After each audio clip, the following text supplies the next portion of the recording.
Hello friends, maths music में आपका स्वागत है। आज के क्लास में हम लोग ग्राफिकल रिप्रेजेंटेशन ऑफ डेटा का तीसरा टाइप देखेंगे, जो कि है फ्रीक्वेंसी पॉलीगन्स। इससे पहले हम लोग बार ग्राफ्स और हिस्टोग्राम को देख चुके हैं।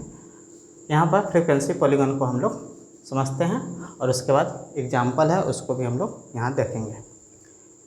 Frequency polygons are used when the data is continuous and very large. Frequency polygon कहाँ यूज होगा? जब डाटा किस तरह का होना हो, कंटिन्यूअस हो और बहुत बड़ा हो, उस केस में हम लोग फ्रीक्वेंसी पॉलीगन का यूज करते हैं। It is very useful for comparing two different sets of data of the same nature. दो डेटा का सेट है और दोनों अगर सेम नेचर का है तो उस केस में कंपेयर करने के लिए, दोनों डेटा को कंपेयर करने के लिए हम लोग इस फ्रीक्वेंसी पॉलीगन का यूज करते हैं। ठीक है, यहाँ एक एग्जाम्पल है, उसको हम लोग यहाँ पर डेटा दिया हुआ है और इसके हेल्प से हमने यहाँ पर फ्रीक्वेंसी पॉलीगन बनाया है। यह इसका सॉल्यूशन है, ये क्वेश्चन है, ए पार्ट, ये सॉल्यूशन पार्ट है। इसको हमने पहले ही बना दिया है ताकि इसमें टाइम नहीं लगे इसको बनाने में। In a city the weekly observation made in a study on the cost of living index are given in the following table. कोई शहर है जिसमें कॉस्ट ऑफ लिविंग इंडेक्स का एक क्लास इंटरवल दिया हुआ है और यहाँ पर नंबर ऑफ वीक्स, यानी कि डिफरेंट क्लास इंटरवल के लिए नंबर ऑफ वीक्स यहाँ पर उसके सामने दिया हुआ है। क्लास इंटरवल यानी कॉस्ट ऑफ लिविंग इंडेक्स को क्लास इंटरवल में बांटा गया है 140 से 150, 150 से 160, 160 से 170, 170 से 180, 180 से 190 और 190 से 200। उसी के करस्पॉन्डिंग यहाँ पर ना क्या दिया हुआ है? Number of weeks. इसको हम लोग बोलेंगे फ्रीक्वेंसी, इसको बोलेंगे फ्रीक्वेंसी। फ्रीक्वेंसी पॉलीगन बनाने के लिए हमको क्या चाहिए होता है? जो भी हमारे पास ये फ्रीक्वेंसी है वो ज़रूरी होगा और उसके साथ साथ जो भी हमारे पास क्लास इंटरवल रहेगा उस क्लास इंटरवल के हेल्प से हम लोग क्लास मार्क फाइंड करेंगे। क्लास मार्क सभी क्लास इंटरवल का अलग अलग होगा। यहाँ पर हम देख रहे हैं कि क्लास इंटरवल का जो विड्थ है वो सब क्या है? सेम है और वो विड्थ कितना है? 10 है, यानी 140 और 150 के बीच में 10 का डिफरेंस है। उसी तरह सबके बीच में 10-10 का डिफरेंस है, यानी class width of the class interval are same, या क्लास विड्थ क्या बोल सकते हैं क्लास इंटरवल का, है ना, यूनिफॉर्म है। अब इसी क्लास इंटरवल के हेल्प से हम लोग क्लास मार्क निकालेंगे। क्लास मार्क क्या होता है? Upper limit plus lower limit by 2। Upper limit और लोअर लिमिट जो होगा क्लास इंटरवल का बात किया जाएगा। अपर लिमिट यानी कि पहला क्लास इंटरवल 140 और से 150 तक जो है उसका अपर लिमिट क्या हो गया? 150 और लोअर लिमिट हो गया 140। उसी तरह से इसका लोअर लिमिट 150, अपर लिमिट 160। तो सभी क्लास इंटरवल के लिए अलग अलग अपर लिमिट और अलग अलग लोअर लिमिट होगा और इसी upper limit plus lower limit by 2 करने पर सभी क्लास इंटरवल का कुछ क्लास मार्क आते जाएगा, जो उस क्लास इंटरवल के सामने हम लोग इसको लिखेंगे। तो क्वेश्चन में बस ये डाटा था और नंबर ऑफ वीक्स था। इसको हमने इस फार्मूला के हेल्प से क्लास मार्क यहाँ फाइंड कर लिए, या ऐसे भी बोल सकते हैं अपर लिमिट और लोअर लिमिट का एवरेज वही होता है क्लास मार्क। यहाँ हम लोग क्लास मार्क 20 में लिख लिए। 140 और 150 का एवरेज हो जाएगा 145। इसी तरह से सबका यहाँ क्लास मार्क दिया हुआ है। क्लास मार्क पता हो गया। नंबर ऑफ वीक्स यानी फ्रीक्वेंसी हमारे पास दिया हुआ है। इस दोनों वैल्यू के यूज़ करके हम लोग बनाएंगे फ्रीक्वेंसी पॉलीगन। फ्रीक्वेंसी पॉलीगन बनाने के लिए हमको एक्स एक्सिस और वाई एक्सिस का ज़रूरत होगा। दोनों यहाँ पर हैं, बना दिए। एक्स एक्सिस में हम लोग लिखेंगे कॉस्ट ऑफ लिविंग इंडेक्स, यानी कि जो भी हमारा क्लास इंटरवल है वो किस डेटा का है? तो कॉस्ट ऑफ लिविंग इंडेक्स का क्लास इंटरवल है। तो एक्स एक्सिस में कॉस्ट ऑफ लिविंग इंडेक्स हम लोग लिखेंगे और कॉस्ट ऑफ लिविंग इंडेक्स में ये जो इंटरवल है इस इंटरवल को नहीं लिख के क्लास मार्क को हम लोग यहाँ मार्क करेंगे। 145, 155, 165, 175, 185 और 195, इस सब को हम लोग यहाँ मार्क करेंगे। और इसके साथ एक और हम लोग इसके पहले, इस क्लास इंटरवल के पहले एक क्लास इंटरवल एज्यूम करेंगे इतना ही विड्थ का। इसके जस्ट पहले का क्लास इंटरवल क्या होगा? 130 से 140।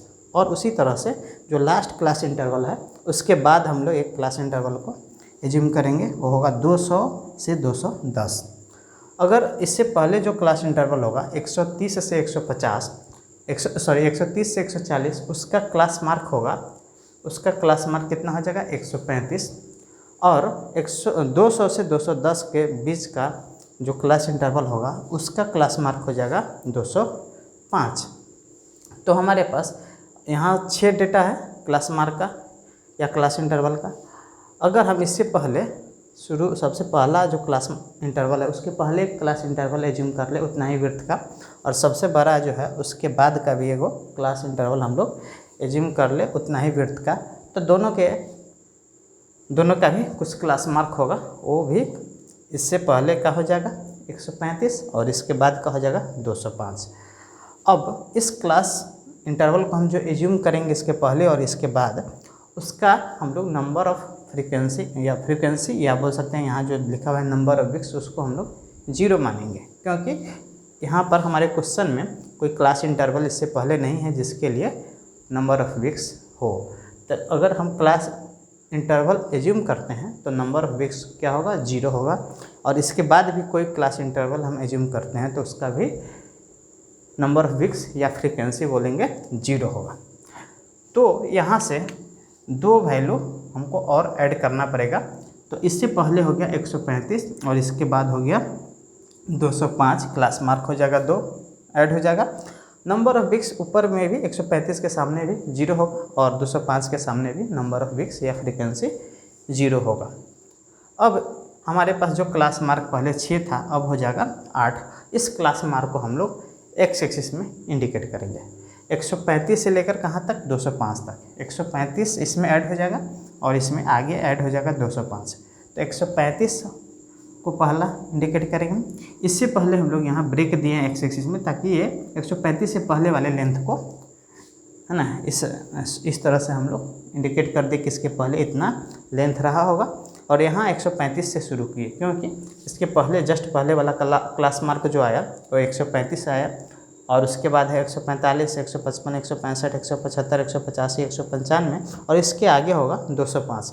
तो 205 तक हम लोग एक्स एक्सिस में मार्क कर लेंगे। सेम सबका गैप कितना है, डिफरेंस कितना है, सबके बीच 10 है, यानी कि सभी के बीच का जो एब्सिसा में जो इंक्रीमेंट हो रहा है कितना यूनिट का हो रहा है, 10 यूनिट का हो रहा है।